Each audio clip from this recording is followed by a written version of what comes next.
nenga agenda okuzannya eddoboozi ebigambo byonna by'owulira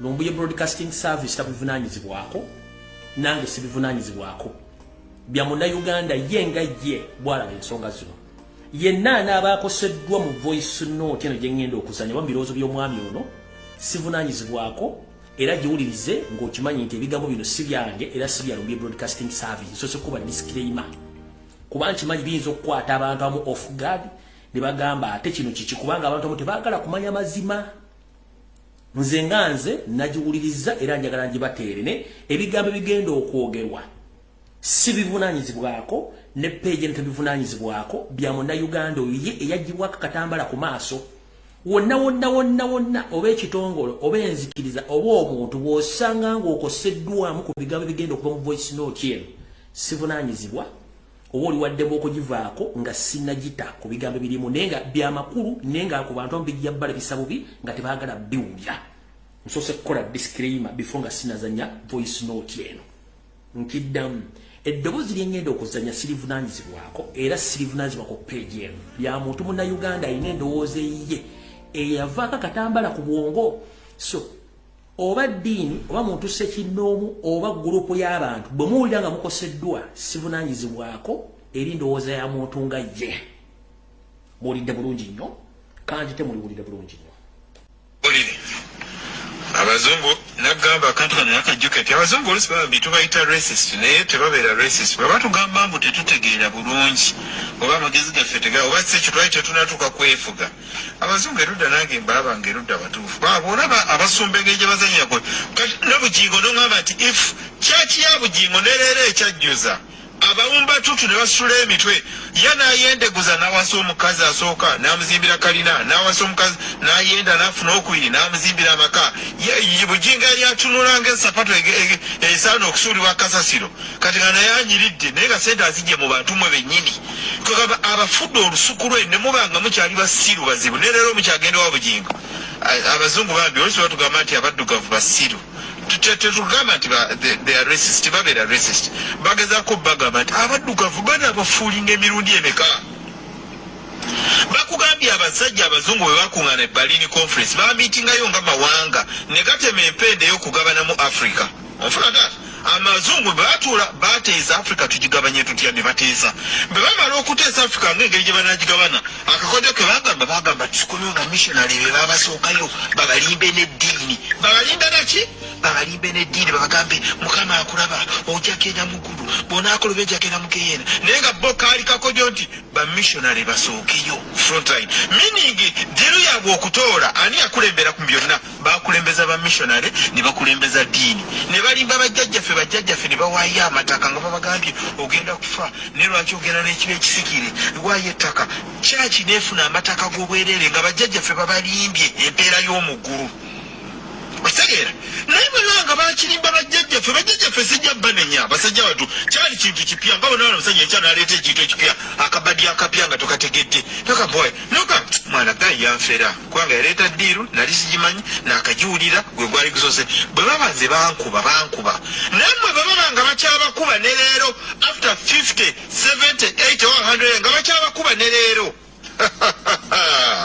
banoonya omusiru ng'osonga wala wensongemu tize musiru omusajja n'akugamba nti bayibuli abagiwandiika bw'otunulira ebifo ebitu bye boogerako mu bayibuli byonna byali mu middle east Egypt Palestine Iraq Mesopotamia Syria Jordan byebifo bye boogerako mu bayibuli wabula ate bo ne bakuleetera bayibuli ng'ejjudde mannya mazungu ga John Mary Peter Joseph gwe era nga kwe twazuukuka nti basajja baali baaluka kintu kyabwe amannya gandibadde mu bayibuli gandibadde middle eastern names Muhammad Yosea gemanya gonna gwe genda ne mu Google leero oteekemu top Arabic names oba top middle eastern names otekanga amanya g'omu bayibuli malala ate ne batakomaawo ne baddira bayibuli omuddugavu baakuteekamu emirundi ebiri gyokka baakuteekamu nga sitaani ekyo sijja kirumamu era bw'olaba mu bayibuli sitaani muddugavu era lwakuba ne weziba firimu zonna ebazanya obubadi bwabwe bwa sitaani muddugavu wewasooka okuteeka mu bayibuli we baakuteeka mu bayibuli gwakubiri baakuteekamu nga slave era mu bayibuli weyogeranga ku baslave baabeeranga baddugavu meaning bo baaluka ekintu kyammwe nga gwe omuddugavu you must be at the bottom of the ladder tolina kulinnya genda ku table olina kubeera at the bottom of the value chain gyolina okubeera you are either a slave oba gwe sitaani mu bayibuli gwe ngera toza okukatya abasajja baaluka ekintu kyabwe gwe nga balina kuteeka wansi ne batakoma okwo ne bagamba nti katate waliwo bayibuli empya King James version King James oyo gwe boogerako ani yamuwa olukusa okuvuunula bayibuli bw'abanga King James yalina olukusa okuvuunula bayibuli ekitegeeza ne kabaka Muwenda Mutebi yalina olukusa okukwata bayibuli n'agikyusa okussaamu by'ayagala ne kabaka wa Kyolo ne kabaka wa Busoga ne kabaka waawa alina olukusa okukwata bayibuli nga King James kubanga simanyi ani yawa King James ekyo kibuuza n'abatheologian teri akikuddamu ani yawa King James olukusa okuvuunula bayibuli so buli omu bayibuli yagenda agivuunula nga bw'ayagala ekitegeeza ne kabaka wange alina olukusa okukwata bayibuli naye n'agivuunula naye abantu abaddugavu muganye okuzuukuka nti bali baleeta ekintu kyabwe nti mukubba Africa era bamissionary bamala okulaba mbu bamaze okunyikiza eddiini mutandise okukkiriza bakubanga n'abantu kibooko ogenda ku church ne bakuba emigo bugende ku church bo ne bagenda wa ne bamayininga ne bazuula ebirombe bya gold byaliwa ebirombe bya silver ebirombe bya copper ebirombe bya diamond byonna byonna ne bagenda nga babibba naye nga ffe batukuba ekibooko ate nti bwogenda olina okusaba ng'ozibiriza naye nga ne leero oganye okutegeera okukkiriza nti buli church kebeere ye Masaka kebeere ye Ggulu kakabenga ka church kakute mu mbinabina buli misa esabibwa kuliko ekivaako ne kigendewa e Vatican company ngagga era bw'oba wadde tukimanyi Vatican njagala ogigete Vatican si gwe kyobadde ogirowooza Vatican is a company Vatican company ngagga erina emigabo mu Apple mu Samsung mu company mu Toyota mu Mercedes Benz Vatican ngagga naye nga Vatican sente ezijja mumwe neziyitira mu Centenary Bank neziwalinga Vatican neziyita mu Centenary Bank kakabe emisa bakusolooza ng'ozaalibwa kuba bajja kulima nti eddwaliro ly'Abakatuliki njagala ombuuza bwe liba ly'Abakatuliki omukatuliki azaalirayo bwereere nti nedda owulire ne bakugamba essomero ddungi nnyo kisubi ly'Abakatuliki n'obabuza lya bwereere nti nedda n'osasula Vatican n'Abakatuliki ne bayoona n'ova ne bagamba ogenda kusembera omwana n'asoma omugiri okusembera n'osasula Vatican n'Abakatuliki ne basolooza n'ovaawo ne bagamba nti kati olwadde ne bakutwala ensambya mu ddwaliro obeera obaga mu ddwaliro ly'Abakatuliki babuuze ku ssente ze munsolozaako nalifunye treatment ey'obwereere n'omuntu bw'afa omulambo bakugaanira era ne bakusolooza n'omuntu n'afa ne bayita fada mu kusaba emisa njagala ombuulire wajja basabira emisa ey'obwereere teriiyo n'emmisa ey'okusaba era ne babasolooza n'omuntu mu kumuziika era ne babasolooza so bakola ebintu byabyo kati omulokole kwe yakopa damanyi bano bonna abantu bakola kintu kya buli omu asolooza mpaka lwolifa bajja kukusolooza mpaka lwolifa era nga gwe tozuuka nti bali abantu baali bakola kintu kyabwe kubasolooza ne leero babakyala basolooza kati abasumba bonna buli kalumerume n'akakazikazi akagenze mu UPE akasobola okujoboja Jesus akuntumye akusanzeewo ddayo omugambe nti ze siriimu kubanga nze mu bajjajjange sibangako na musaayi muzungu nze ndi musajja muddugavu ndi musajja muganda manye ennono zange manye obuwangwa bwange manye obuzaaliranwa ekyogero ekyankuza kyali kyabaganda bajjajja bange baganda mu kika kyange tebubaamu nga musaayi muzungu ne bw'onyoonya bajjajja tetubako na musaayi muzungu kati ongamba otya nti Yesu yanfiira nga te Yesu yali muzungu yali kyabanyi bakufiira abazungu.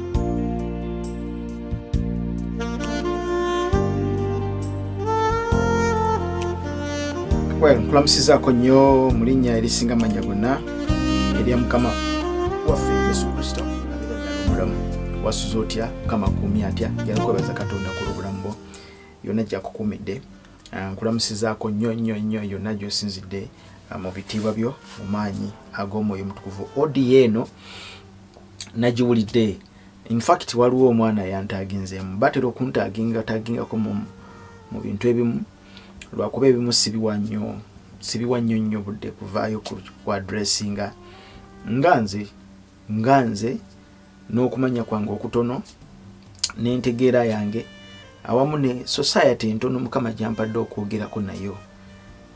Nvunaanyizibwako oluusi omuntu omu wabaako wantu amu wakutaaginga naga soko jowulire bino ate nga binkutudde njagala mmanyi what is happening wempa chuki kyomanyi. Kakati olumu ogera n'ofuna obuzibu nti bw'onnyonnyola omuntu mu inbox n'akitegeera kati okubamu akafaananyi n'olaba n'ogamba nti ate oli waliwo ayinza okuba nga naye yakifunye naye ng'oba oli awo takitegedde kijja kiti oba oli awo ne kibako bwe kikyusa endowooza ye oba entegeera ye oluusi n'amaliriza nga aweddemu amaanyi. Nenjala kubategeeza nti Nicholas wendi wano okubaako ensonga ezimu ze njogerako mu maanyi ag'omwoyo omutukuvu. Sirumba ate situnulira personality ya muntu wabula ndeeta ekyo kyendowooza nti kiyinza okugasa naawe obulamu bwo. Audio eno ba video eno yatagingiddwa mu video badde butambula naye nga ndowooza background yalimu mukulu omu naye ndowooza yali agikyalinze yali Uncle Lumbuye sigwe nziza okutunuulira mu nsonga eno era yona Uncle gy'oli sirina buzibu nedda ngusaamu ekitiibwa. Actually Lumbuye mukwano gwange mu nsonga endala si zino endala ze mumanyi. Mukwano gwange personally tutera okuwayawayamuko akatonotono ne tubako ensonga ezimu ze twogerako. Si musajja mubi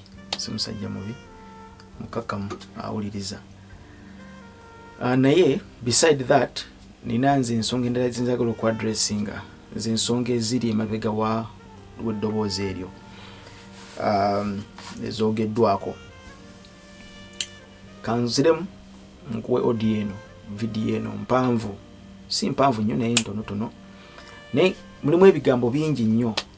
Ebigambo bino bingi ate bya makulu oba oliawo byebimu ku bisinga okusumbuwa abantu naye olutereza entalabuusi naye obudde bwe nnaaba nnina wano obutonotono tujja kukwatako ku nsonga emu ku emu katono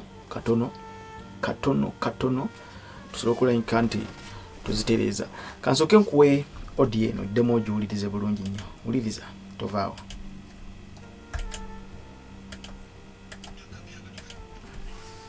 Ne leero after 50, 70, 80 or 100 nga bakyabakuba ne leero.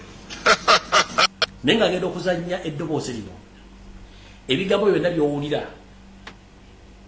Lumbuye Broadcasting Service tabivunaanyizibwako nange sibivunaanyizibwako bya munnayuganda ye nga ye bw'alaba ensonga zino yenna anaabakoseddwa mu voice note eno gye ngenda okuzannya oba mu birowoozo by'omwami ono sivunaanyizibwako era giwulirize ng'okimanyi nti ebigambo bino si byange era si bya Lumbuye Broadcasting Service nsoose kuba disclaimer kuba nkimanyi biyinza okukwata abantu amu off guard ne bagamba ate kino kiki kubanga abantu amu tebaagala kumanya mazima.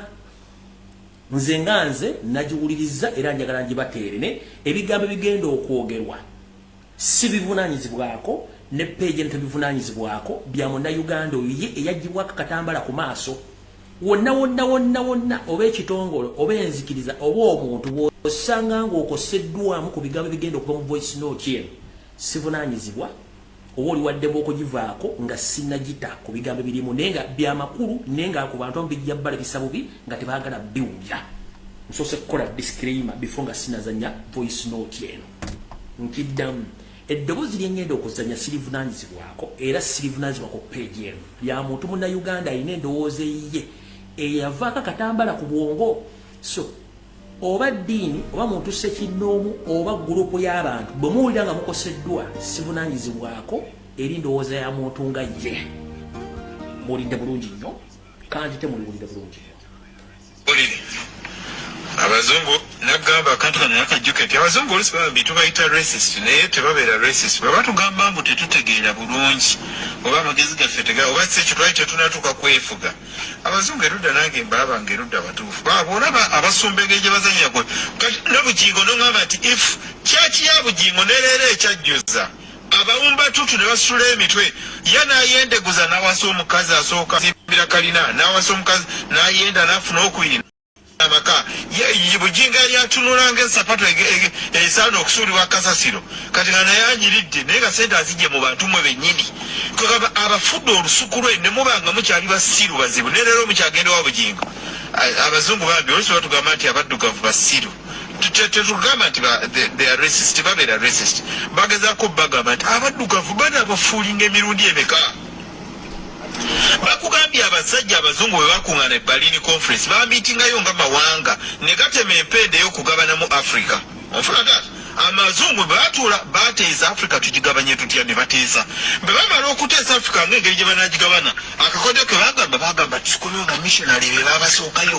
babalimbe n'eddiini babalimbe naki babalimbe n'eddiini babagambe mukama akulaba ojja kenda mu ggulu bw'onaakoleba ejja kenda mu geyeena naye nga bo kaali kakodyo nti bamissionary basookeyo frontline meaning ddiru yaabwe okutoola ani yakulembera ku byonna bakulembeza bamissionary ne bakulembeza ddiini ne balimba bajjajjaffe ne bawaayo amataka nga babagambye ogenda kufa ne lwaki ogenda n'ekiba ekisikire lwayo ettaka kyaki neefuna amataka g'obwereere nga bajjajjaffe babalimbye empeera y'omu ggulu otegeera naye bwebanga bakirimba bajjajjaffe sijja banenya basajja batu kyali kintu kipya nga bonaona omusajja ekya naleeta ekintu ekipya akabadi akapya nga tokategedde tokaboy noka mwana gayi yanfera kubanga yaleeta ddiiru nali sigimanyi nakagiwulira gwe gwali gusose bwe babaze bankuba nammwe bwe babanga bakyabakuba ne leero after 50 70 80 or 100 nga bakyabakuba ne leero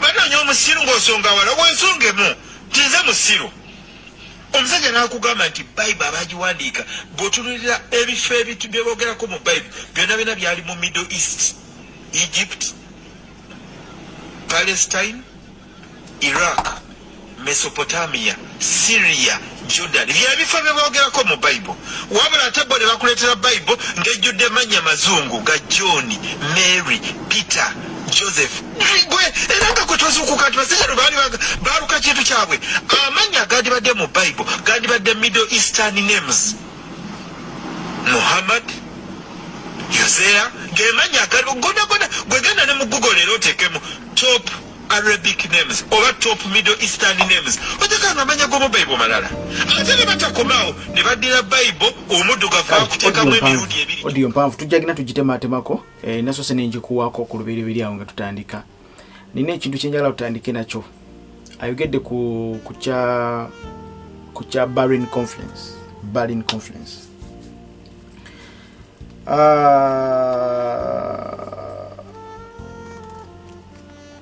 olaba ebintu bino tuba tubitunuulira tuba tulina okukola research amala before nga tunaba kuvaayo kwogera twetaaga okukola research tetwetaaga kuwulira nawulidde kati omukulu ali mabega wa audio ayogedde ku kye bayita Berlin conference oba kye bayita nga Congo conference kubanga mainly conference eyo yakolebwa mwaka gwa 1884 nekomekereza 1885 yatwala omwaka nga gumugoka naye yali alina agenda zaali zaali ziri mabega naye agenda yasinga ddala nnyo okubeera ng'etunulira yali hidden bali batunulidde Congo amina now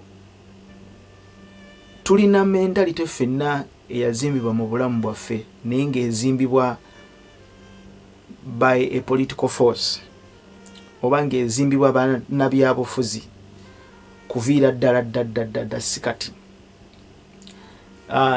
nekisimbibwa ne mu masomero nga balaga nti abaminsani abasooka okujja bajjira ku mulamwa gwa kubuulira njiri tugende mpola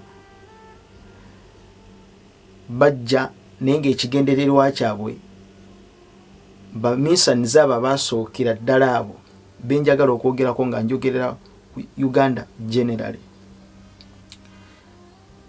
bajja nga balina political influence tugende mpola bajja nga balina political influence nina point kyenjagala okumakinga nti tulina ideology tulina ideology eyo nti Christianity mu Africa etandika na ba misani, which is very very wrong. Christianity mu Africa tetandika na ba missionaries. Tuina narrative eyo. Ne narrative eyo erina political agenda ya yiri mebega wayo. Bwe tutunuulira Berlin Conference oba Congo Conference omukulu jayogeddeko, njala kutegeeza nti those were not the first missionaries to come. Yali erina ebigendererwa byayo ebyokulabika nti no Africa tugikutte tutya, Africa etambudde etya. Berlin Conference eyogerwako mwaka gwa 1884 negwa 1885. Naye wuliriza bulungi nnyo, njala tugende mpola nga tetuleekaana. Those were people under a political influence. Tukaddemu. Those were people under a political influence. Lwaki njogera kuba minsani abajja mu Uganda muno ng'olese bali benjogerako abali mu Berlin Conference, Uganda in particular, abaminsani abajja wano bajja under a political influence. Ntegedde. Naye nga they were not the spark of Christianity in Africa in general. Nedda. Ompuliriza. Ba missionaries abali wano mu Uganda abajja bomanyi baspeak bani abamu bali balina ideologies zaabwe endala eziri political, abala bali balina ebigendererwa byabwe ebirala. Abamu bawulira bajja kuzuula kino, kuvumbula kino, kukukusa masanga n'ebirala. Wano kabaka mu byafaayo ayitibwa Kabaka Muteesa I yawandiikira abazungu ebbaluwa ng'abayita bajje, ng'ebimu ku bigendererwa by'abazungu bano okuyitibwa okujja wano, it was about political influence.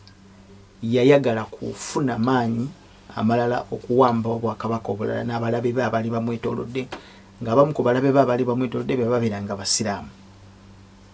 Nfuna. So bwe tuba tutunuulira Christianity tetandika na baminsani bajja mu Uganda, tetandika na Berlin Conference. Oli bw'avayo nakugamba nti abazungu baatuula, kati for example bo mentioning the names of Bujingo, I personally nina issues ne Bujingo. Naye Bujingo ne baani Bakayanja baani batomo Mugerwa, they are not the founders of the salvation we received. They are not the founders of Christianity. Neither. They are just fathers in the nation. Until they got a spark and they got it somewhere. So they are not the founders. Kama favors when you. Now, but tutunuulira ebyafaayo, tutunuulira ne biblical standard and history. Christianity etandikira mu Middle East. Tetandika na bazungu. Wala watu sena mentioning kumanya agali mu Bible nti amanya ago ga bazungu, ate nga Christianity yatandikira mu Middle East. Lwaki tebakozesa amanya g'abali abasiraamu abali eri oba abantu bonna abali eri, ne lwaki bateekamu amanya g'abazungu mu Bible? Kati nga ayagala okukulaga nti Bible eri influenced by bazungu, lwaki tebateekamu amanya g'abali abazungu? Ideology eyo ne Brian Tunomujuni agirina. Tujja kukijjako. Lwaki Bible gy'osoma mulimu manya Yokaana, Matayo ne Baluka n'abalala. Okuwaako akatono nga sinaba kuddayo eri, nzijukira bulungi nnyo.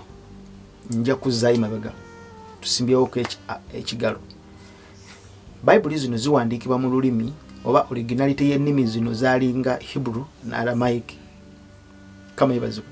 bwe tuba twogera ku mawanga agali mu Middle East, twogera ku mawanga lyotayinza kuwusa maaso Isirairi. Isirairi yespakolinga byonna. Isirairi yespakolinga byonna. Isirairi yezaala Middle East. Isirairi yezaala Middle East.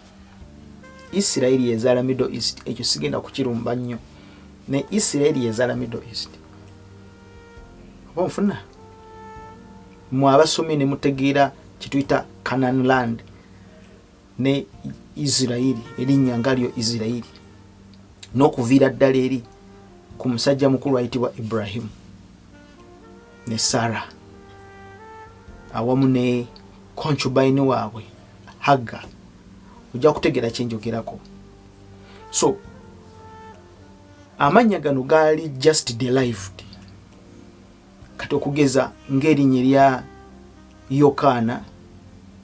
Yohanna, spelling yalyo ne pronunciation yalyo ffe tulijja muliri eriri original Yohanna. Kakati yo omuzungu nali ali derivinga John. Kubanga ebigambo ebingi ennyo bye tusinga okwogera mu luzungu biri just derived, bijjibwa mu bigambo. N'ebigambo by'Oluganda bye twogera ebisinga tubiwanuuza buwanuuza mu bigambo ebirala. Kati for example ekigambo ng'ekkaliya, ekkaliya y'eggaali, tetulina kigambo kkaliya mu Luganda, naye tukijja bujja mu bigambo ebimu tulokalire kaliya, it's a carrier. Ne tubijja bujja, tujja tubijjayo bujja. Kati amannya gana agasinga amangi kalibere lya Yesu liri derived mu lulimi oluzungu, balina gabera translated gasobole okubeera mu lulimi gwe lwowulira lwotegeera. Kati bonna agenda mu Ethiopia, Bayibuli yaabwe gye bakwata, kizibu okusangamu erinnya John mu luzungu, kizibu okusangamu erinnya Yokaana. Genda wano mu Baswahili n'Abawarabu abali mu Middle East abalina Bayibuli ez'Oluwarabu, togenda kusangamu linnya Yokaana oba John. Lwaki? Kubanga nabo baatuula olulimi lwabwe ne balu driving and they derived a name. So ffe wano naffe tutegeera olulimi olwatu colonizing lwe luzungu. So n'abazungu nabo baderiving ebigambo bino nga babijja mu lulimi, n'aba translatinga Qur'ani y'Oluganda ba Abdulazak Matovu. Nabo wosoma Qur'ani mulimu ebigambo ebimu bw'obisoma mu lulimi Oluganda ng'ogenda mu lulimi Oluwarabu nga bizibu. So ebigambo ebimu bajjanga babiderivinga. Kama waffe ibazibwe nnyo. So tutunuulira ekintu kino eky'ebigambo eky'amannya, njagadde neme kigenda wala nti gana amannya bigambo byabeera just derived nebigattibwa mannya negateebwa mu bigambo bino, bitabo bino bye tusoma. So olitalumwa muntu n'agamba lwaki nsoma Yokaana, so kitegeeza no Bayibuli yali y'Abazungu. No, that is a poor mentality. A poor mentality yeetaaga okuteeka mu screwdriver ne bagirongoosa. Bino ebigambo byali derived, amannya gano gali derived, gajjibwa mu lulimi Oluyonaani n'Olugiriki.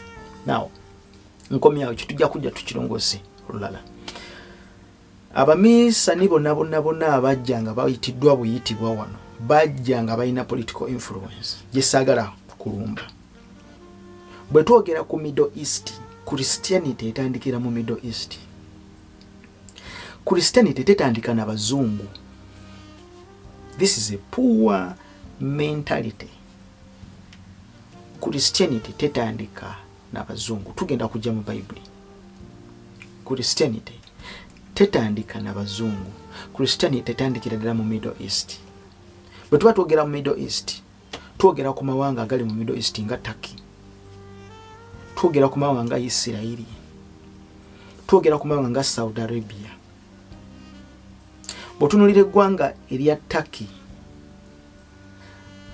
by the way, Christianity kano mbadde saagala kerabira nkajjukidde, Christianity etandikira mu Middle East nga bwe nkutegeezeza. Mu Africa amawanga agatandikira mu Christianity gali amawanga abiri mu Africa. Njagadde nkikugambe era ngenda kuwaako ne history waago okusinzira ne mu byawandiikibwa. Eggwanga erisooka toyinza kubuusa liggwanga liyitibwa Egypt. Obudde bundeseewo nyiza obutagenda wakati mu Bayibuli. Egypt bw'onna asoma ekitabo kya Matayo ndowooza essula ya 3 awo. Matayo ndowooza essula esooka n'okukirira wansi. Matayo essula ndowooza ya 2 kirira wansi. Omusajja ayitibwa Yusufu nga banoonya omwana kabaka azaaliddwa baagala okumutta. Malayika wa Mukama ayogera ne Yusufu n'amugamba nti twala omwana e Misiri. Omwana bamuddusa bamutwala Misiri. Yesu mu byafaayo ebiri authentic omuntu yenna by'atasobola kubuusa maaso koobeere wa kitaala yenkana wa koobeere nga gwalina obwongo obusingayo abalala bonna okutegeera. Tosobola ku deletinga, tosobola ku erasinga kye bayita sacred history. Ebitabo ebiri sacred books tosobola kubideletinga mu history. History remains history.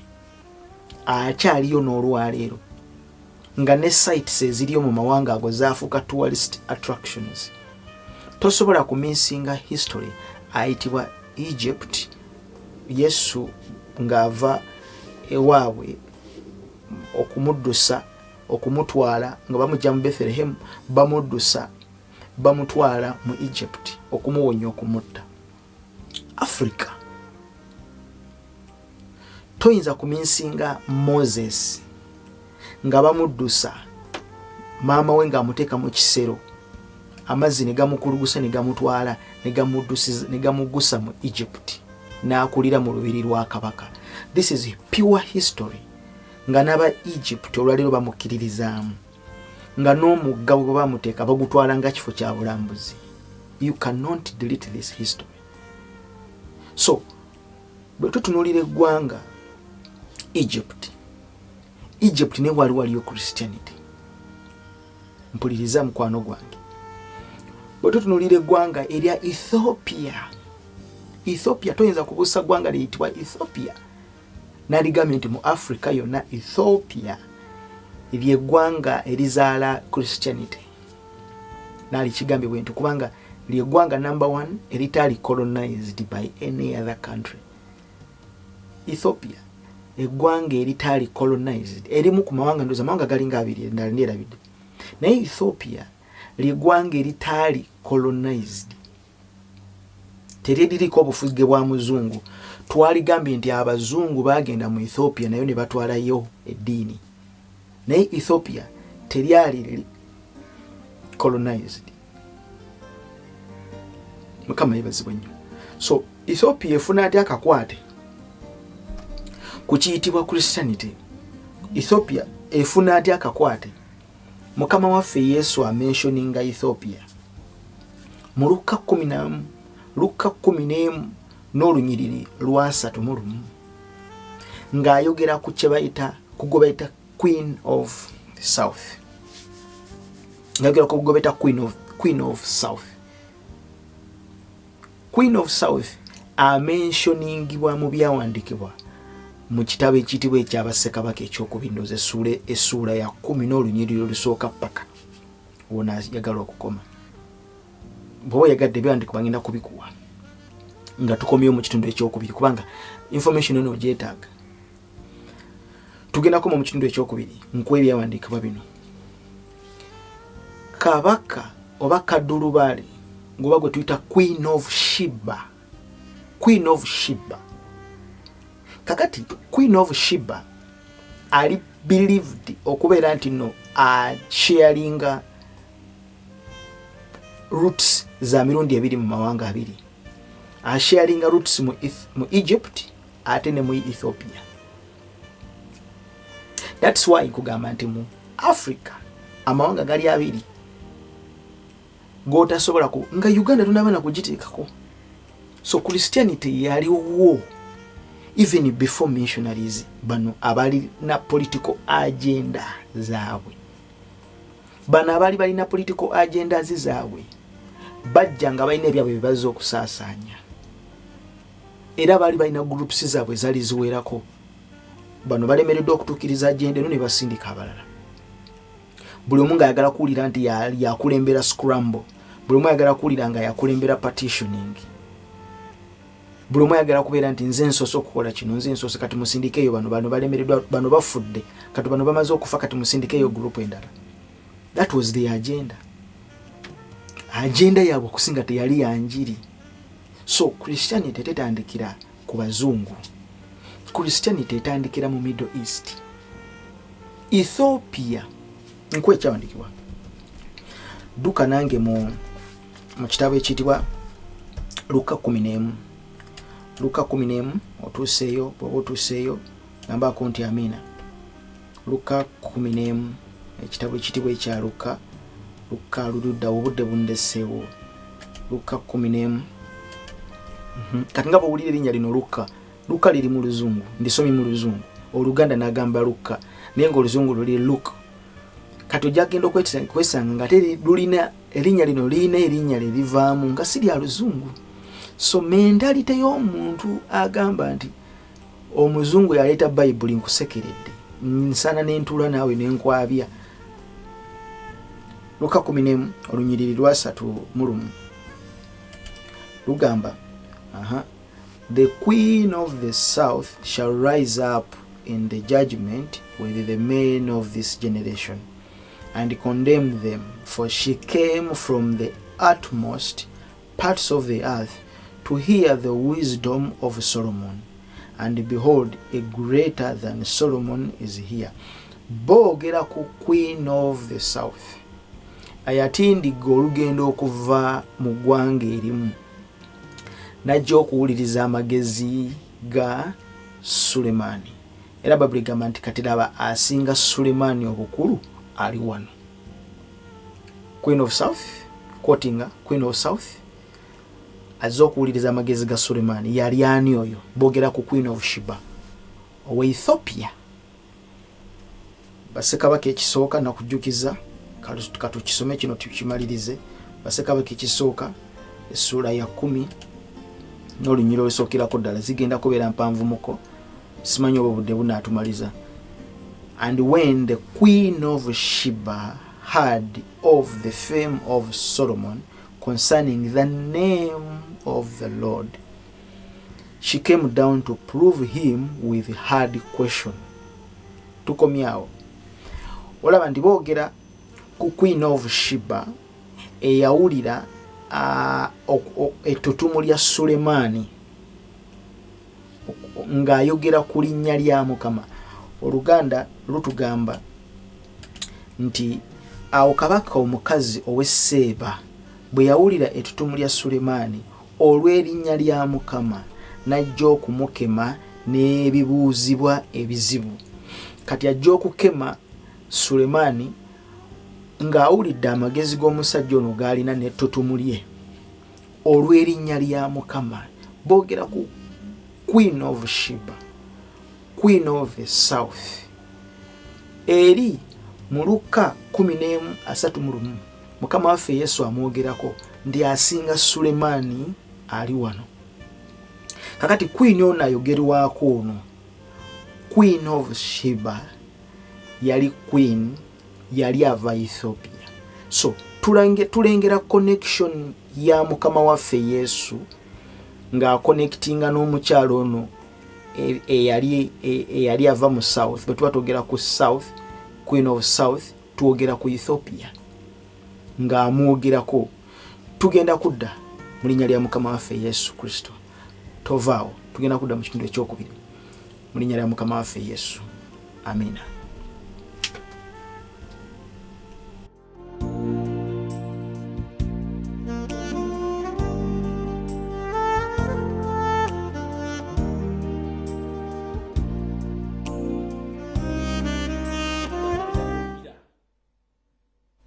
Lumbuye Broadcasting Service tabuvunanyizibwako nange sibivunanyizibwako bya Munnayuganda yenga ye bwalaba ensonga zino yenna anaabakoseddwa mu voice note eno gye ngenda okuzanya bambiroozo by'omwami ono sivunanyizibwako era jiwulirize ng'okimanyi nti ebigambo bino si byange era si bya Lumbuye Broadcasting Service nsoose kuba disclaimer kuba nkimanyi biyinza okukwata abantu amu off guard ne bagamba ate kino kiki kubanga abantu amu tebaagala kumanya mazima nze nganze nagiwuliriza era njagala njibateerene ebigambo bigenda okwogerwa si bivunaanyizibwako ne page ntebivunanyizibwako bya Munnayuganda oyo ye eyagibwako katambala ku maaso wonna oba ekitongole oba enzikiriza oba omuntu bw'osanga ng'okoseddwamu ku bigambo bigenda okuva mu voice note eno sivunanyizibwa oba oli waddemu okugivaako nga sinnagita ku bigambo birimu naye nga byamakulu naye nga ku bantu bijja bbala bisa bubi nga tebaagala biwulya nsoose kukola disclaimer before nga sinazanya voice note eno nkiddamu eddoboozi lyengenda okuzanya sirivunanyizibwako era sirivunanyizibwako ku page eno ya muntu Munnayuganda alina endowooza eyiye eyavaako akatambala ku bwongo so oba ddiini oba muntu ssekinnoomu oba gurupu y'abantu bwe muwulira nga mukoseddwa sivunanyizibwako eri ndowooza ya muntu nga ye muwulidde bulungi nnyo kandi temuliwulira bulungi nnyo abazungu nagamba kampani yakajjuketi abazungu olusi baba bintu bayita racist naye tebabeera racist bwe batugamba mbu tetutegeera bulungi oba amagezi gaffe oba si ekyo twali tetunatuuka kwefuga abazungu erudda nange mbaabanga erudda batuufu boolaba abasumba engeri gye bazanya gwe kati n'obugingo noŋŋamba nti if kyaki ya bugingo nereera ekyajjuza abawumba tutu ne basula emitwe ye n'ayendeguza n'awasa omukazi asooka n'amuzimbira kalina n'awasa omukazi n'ayenda n'afuna okubiri n'amuzimbira amaka ye bugingo yali atunula ng'esapatu esaana okusuulibwa kasasiro kati nga naye anyiridde naye nga sente azijje mu bantu mwe bennyini kwegamba abafudde olusuku lwe ne mubanga mukyali basiru bazibu ne leero mukyagenda wa bugingo abazungu bambi olusi batugamba nti abaddugavu basiru tetugamba nti they are racist tebabeera racist bagezaako bagamba nti abaddugavu banaabafuulinga emirundi emeka bakugambye abasajja abazungu bwe bakuŋŋaana eberlin conference bamiitingayo nga mawanga ne gatema empenda ey'okugabana mu africa onfuna taata amazungu bwe batuula bateesa africa tugigabanye tutya ne bateesa bwe bamala okuteesa africa ng'engeri gye banagigabana akakodyo ke bagamba tusikomyewo nga missionary be babasookayo babalimbe n'eddiini babalimbe naki babalimbe n'eddiini babagambe mukama akulaba ojja genda mu ggulu bw'onaakola ojja genda mu geyeena naye nga bo kaali kakodyo nti bamissionary basookeyo frontline meaning ddiru yaabwe okutoola ani yakulembera ku byonna bakulembeza bamissionary ne bakulembeza ddiini ne balimba bajjajjaffe ne bawaayo amataka nga babagambye ogenda kufa ne lwaki ogenda n'ekiba ekisikire waayo ettaka kyaki nefu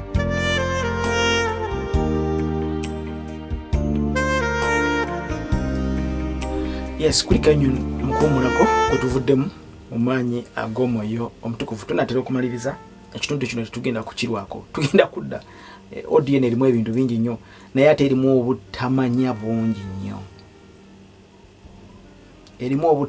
bungi nnyo you know abantu bano ebiseera ebisinga olaba nti abantu bano mbeera oluusi nzija n'enzijayo kino kiri kabere bugingo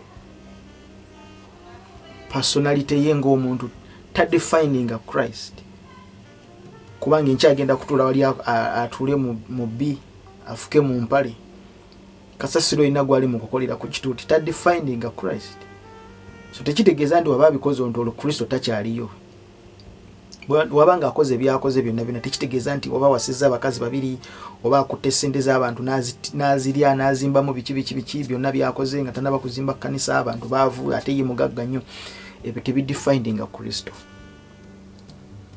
asigala asukkulumye ku magezi g'omwana w'omuntu byonna byali nekyakola ekyo tekijjaawo kitiibwa kya Katonda asigala Katonda kubanga asukkuluma ku ntegeera y'omwana w'omuntu so omuntu yenna kasita mention nga bawulira audio y'omusajja ono ng'atandika akulaga obusungu bw'alina eri abantu bano nze situuka ku level efaanaganako bwetyo nga tugeze mukuumula mbadde nkutegeeza nti Christianity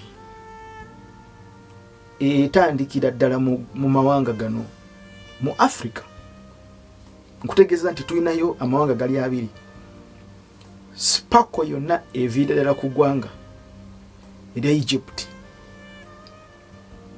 In fact spako yonna teva ku ggwanga lya Egypt sparkle ya Christianity in Africa, obulokozi mu Africa buviira ddala ku ggwanga erya Ethiopia. Buviira ddala ku ggwanga erya Ethiopia.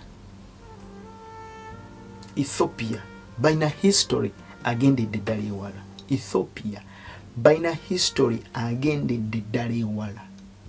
In fact bo balinamu n'embala egamba nti bali connected n'abajju. Bakirina. In fact bo balina n'embala balina ne history gwe sagala genda mukati nga bali connected n'erineji ya Kristo mu mubiri. Sagadde gendayo. Kristo ng'ayogera mu Matayo 10 Luka 10:33 ng'ayogera ku mukyala Queen of the South eyagenda eri kabaka Sulemani. Nko Bible nakutegezeza Luka and kansubenti nkola makulu joli Luka 11 n'olunyiriri lwa 31. Kabaka omukazi ow'obukiika obwa ddyo aliyimirira mu musango wamu n'abantu ab'emirembe gino. This is a prophecy. This is something prophetic. Kisagala kuingira mukati kiri connected n'obulokozi. That's why nkugamba nti obulokozi tebutandika na baminsani bano bemwogerako ba Henry Martin Stanley, simanyi ba Richard Burton, abo mubaleka abo bajja bali balina political influences zaabwe nga baba wandikira abawandikize bamabaluwa bajje wano. Naye oluyiira lwonna lutandikirire mu Ethiopia, Africa. Kabaka omukazi w'obukiiko obwa ddyo aliyimirira mu musango wamu n'abantu ab'emirembe gino alibasinza omusango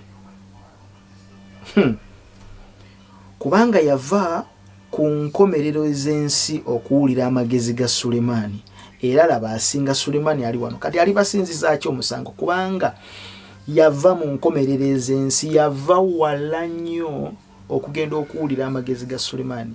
Bwe tugenda mu magezi ga Sulemani gakiikirira Kristo mu ndagaano eri enkadde. Kati Kristo akulaga nti ono yava wala okujja okunoonya obulokozi nga bali abasajja abagezigezi abaatambula nga banoonya emunyenye. So there is a quest for wisdom of God. There is a quest for the wisdom of the Lord. Era Bible esomesa nti amagezi ga Katonda ye Kristo. Now, that's why Bible egamba nti alibasinzisa omusango. Kubanga avaati eri yonna yonna okujja okunoonya ekyobugagga nga ge magezi nga ye Kristo. Mwenga muli awo. So agamba nti alibasinzisa omusango. Ku mulembe guno ng'enjiri etambudde wonna mugitegedde n'osigala nga tokkiriza Mukama waffe Yesu. So akutegeeza nti kino kiri kusazisa omusango. Bible esomesa kubanga yava ku nkomerero z'ensi okuwulira amagezi ga Sulemani, era laba asinga Sulemani ali wano. Kati Kristo ajjayo kiri ekifaananyi kubanga omukyalo ono Sulemani mu ndagaano eri mu biseera ebyo ng'akiikiriddwa Kristo, ng'akiikirira Kristo omukyalo ono mu mbeera gye balimu. That's why Kristo ajjawo kiri ekya Sulemani n'agamba nti naye laba kati asinga Sulemani obukulu ali wano nga yeeyogerako nga ye. So kitegeeza nti ayira ezinga ekya Sulemani n'ayimirira laba kati asinga Sulemani obukulu ali wano. Era waliwo waatuka nayogerera mu Bible omwo nti mwe mumanyi kitammwe Ibrahimu naye temukkiriza. Era amaliriza abagamba nti laba naliwo Ibrahimu yasanyuka bwe yalaba olunaku lwange. Kristo amaliriza agamba nti naye laba asinga Ibrahimu obukulu ali wano. Bamaliriza bamugamba nti gwe Ibrahimu wamulaba ddi? Naye nga bagamba nti laba asinga Ibrahimu obukulu ali wano kubanga Ibrahimu yasanyuka bwe yalaba olunaku lwange. Nawo kino njagala nkikutegeeza olwaleero. Kristo bw'aba agamba nti laba asinga Solomoni obukulu ali wano, laba asinga Sulemani ali wano, aba yeeyogerako nti mu mbeera eri Sulemani alina we yakiikirira Kristo. Amagezi Sulemani ge yalina yali Kristo. kubanga Sulemani yasaba amagezi si malala wabula okulabika nti afuga Isirayiri. Sulemani amagezi gyakozesa yali Kristo. Now Bible kyeva tusomesa otegedde wano Sulemani kabaka omukazi eyava mu maserengeta mu bukiiko baddyo. Now Bassekabaka ekyokubiri tubali tugenze mu kitundu ekyasoose nabadde mbategeeza ku kabaka ono. Bassekabaka ekyokubiri 10 n'olunyiriri olusookirako ddala lunjagala tusome kubanga obudde nopozi n'atusoma n'olwo13 nadduka awo Bassekabaka ekisooka Bassekabaka ekisooka badde nsomye Bassekabaka Bassekabaka ekisooka 10 n'olunyiriri olusookirako ddala nyiriri mpanvu nnyo ezagisoma wansi awo onaaba ofunye obudde ojja kwetegereza kabaka gwe boogerako. Awo kabaka omukazi ow'Esseba bwe yawulira ettutumu lya Sulemaani olw'erinnya lya Mukama najja okumukema n'ebibuuzibwa ebizibu. Ajja okukema naye omukazi ono teyamanya nti mu bukadde ke yali ali mu kukema Sulemaani ali mu kukema magezi ga Kristo, ali mu kukema Kristo. That's why nti mu Luka 10 n'olunyiriri 31 Kristo yegeraageranya ne Sulemaani. Awo spako y'obulokozi mu Ethiopia n'etandika. And again njala kukutegeeza that was the sparkle of obulokozi Christianity mu gwanga mu continent ya Africa. Kubanga Queen of Sheba kabaka w'Esseba yagenda asisinkane Sulemaani amubuuza ebibuuzo ebyali ebizibu olw'erinnya lya Mukama.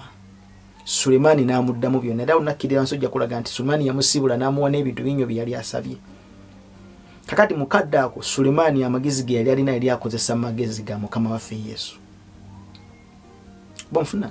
So yali sparkle ya salvation mu Africa as in general.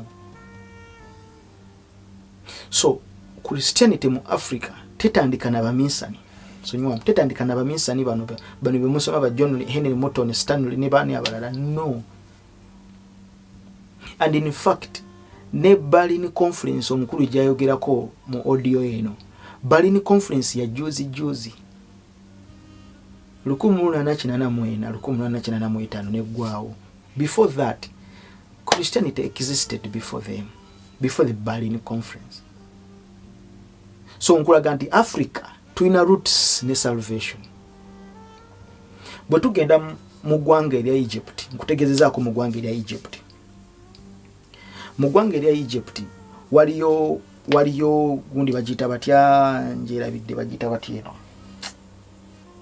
njerabidde bagiyita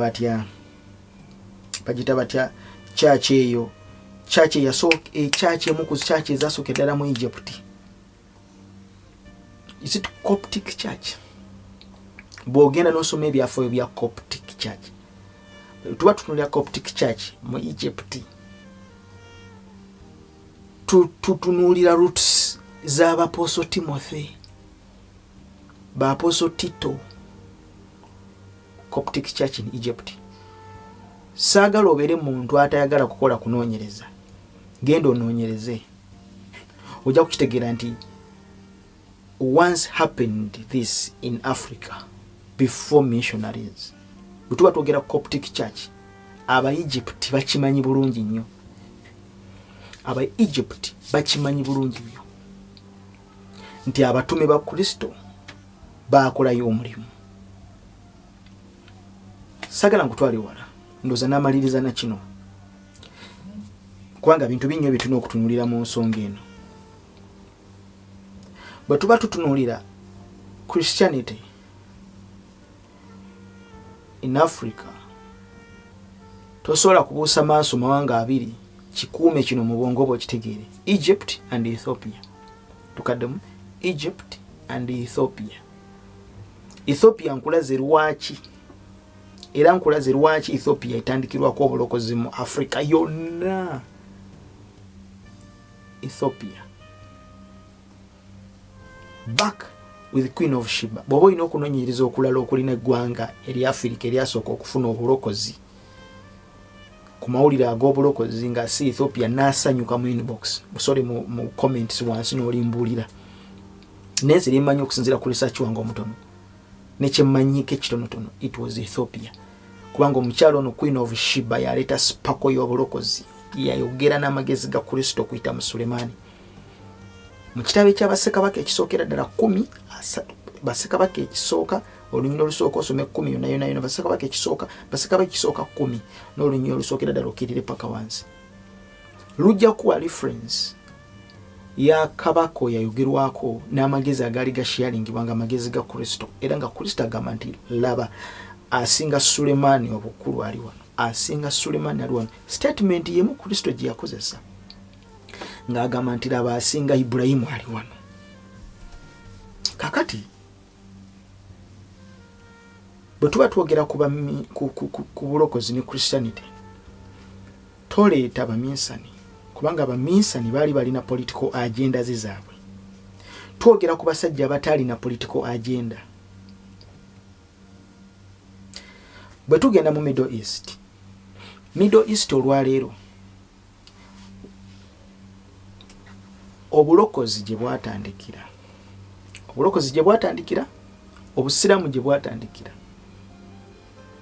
kati bwawuliriza audio eyo mu video eyo anko wange Lumbuye gye yatadde wadde nga yataddemu disclaimer kwagala nnyo muzeeyi siri wano kukugira naye bwawulira disclaimer naye erimu njagala okuwabulamuko nti ewulikika ng'esupportinga omukulu ali emabega byayogera naye nga byayogera byonna is total out of knowledge alina 0.0 knowledge ku kyayogerako wabula nga kyasinze nnyo okubeera nakyo bwe busungu ne kiruyi kyayogereramu ebintu bino singa ntuula naye ku tebo yemu bweti ayinza okumaliriza nga yejjusiza byabadde ayogera now bw'otunuulira mbadde luddawa bw'otunuulira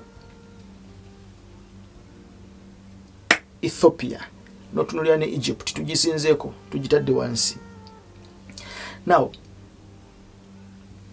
Turkey eggwanga lyomanyi obulungi kutegeeza nti obulokozi buva mu Middle East Christianity eva mu Middle East enjiri eva mu Middle East enjiri teva mu bazungu b'Amerika nedda mu baveeko abo mu beesonyiwe kubanga balina political agenda zaabwe ne political influences zaabwe tetandika nabo tetandika n'Abangereza tetandika n'aba Bismarck Otto von Bismarck aba Portugal si betandika nabo bw'ogenda mu ggwanga erya Turkey nga tennaba kufuuka kyeri nti kati tisani Islamic State Turkey ng'ekyali yali ndowooza ekyali mu mikono gy'aba kibano babayita baani ng'ekya yali mu baani mbeerabidde ngenda bajjukira lyali twale ly'aba Christianity yaleetibwa Asia bw'ogenda n'osoma Bible ojja kunoonyereza Asia si Asia ne Asia kati nga yenjiri gyesinga okunyiinyiintira ennyo era omutume Pawulo gye yasinga ennyo okutambula kati ekyuka ng'ewambibwa empire yali eyitibwa eya Ottoman Empire by the ebiseera binetandika okubeera ng'eyitibwa Ottoman Empire Turkey gye mumanyi olwaleero Turkey ggwanga ly'Abasiraamu lina n'emmunyeenye wakati teryali ly'Abasiraamu lyali ggwanga nga lya balokole nga lyakkiriza Kristo naye embeera ejjawo ey'olutalo Ottoman genocide kye bayitanga Ottoman genocide Ottoman genocide kati nga Abasunni kubanga mulimu nnyo Abasunni Abasiraamu nga bawalanira ddala kye bayita ekkanisa era babatemanga butemi kakati it was a genocide abasajja ne bagamba nedda tujja kusigala wano tujja kutibwa nga tulaba ne badduka ne baviira ddala kye bayita ne baviira okutirimbulwa okwaba sunni kwali kugenda mu maaso era Ottoman Empire nayo ne kita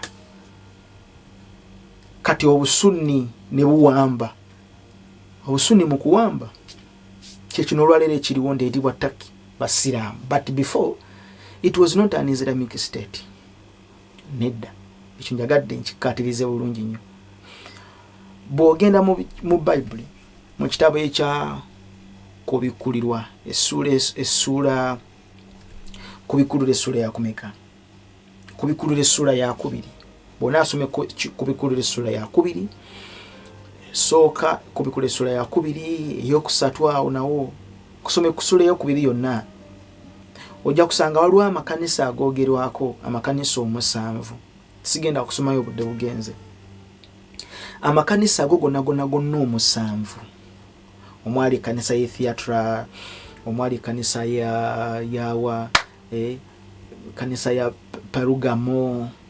Pergamos Church Perugamo kanisa ya theatre amakanisa mangi nnyo kanisa ya mu Efeso the Ephesus Church until now basebo ne banyabo njagala kubategeeza gende Turkey sites ezisinga okubeera nga zirambulwa ennyo these are the old cities ezabeerangamu amakanisa gano bagalekayo bagakuuma Ephesus bakabaka mu baatuulanga ne bawulagulanga ne boogera ebigambo their sites historical sites olwaliro this is reality si katemba nti no gundi bakutte wakayima ne wange osimanyi ku story ya Museveni nani this is beyond amina so bona tunulira amakanisa ago 7 ago gonna amakanisa 7 gali mu ggwanga eriyitibwa erya Asia olwaleero eriyitibwa Turkey soma kitabo ky'okubikulira essula ya 2 n'olunyiro lusooka obudde bundeseewo sijja gendayo maaso eyo yonna now nze njagala kumaliriza ne ideology y'omukulu ono nti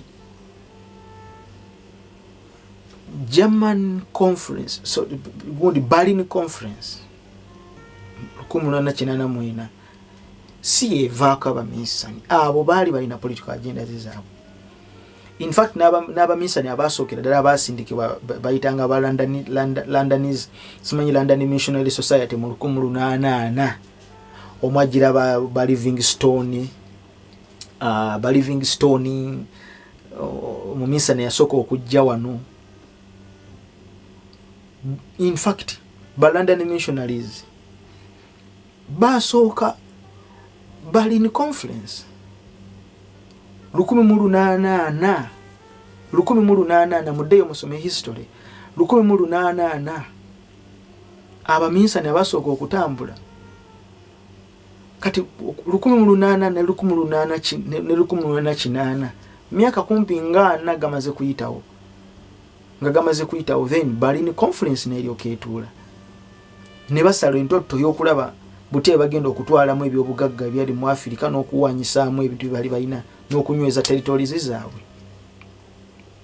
in fact mission yaabwe yonna teyatunulira na Africa yali etunuulidde Congo that's why njagala kugamba nti ne Berlin conference ngoddayo n'ogyetegereza obulungi teri much more focused ku Africa yonna as in general nedda bali balina specific area gye bali bagala okubeera nga bakonkalinga era nga bateekamu nnyo ebintu byabwe bali bagala okumaliriza so njagala kumaliriza ne issue eno ya ideology okulowooza nti no Christianity etandika n'aba missionaries ekyo kifu nnyo kifu ddala era njagala kutegeeza nti obulokozi tebutandikira no mu Uganda obulokozi butandikira wala nnyo kama Yesu Kristo abagamba nti mugende mu nsi zonna mubuulire enjiri eri ebitonde byonna buli akkiriza n'abatizibwa alirokoka naye oyo atalikkiriza omusango guli baguli musinga kati ye enjiri yatambula bano bemwogerako ba Henry Moton Stanley bali tebalese enjiri abo baali bazze mu byabwe I was the first to see River Nile. Simanyi faba simbi olwera wegundi simanyi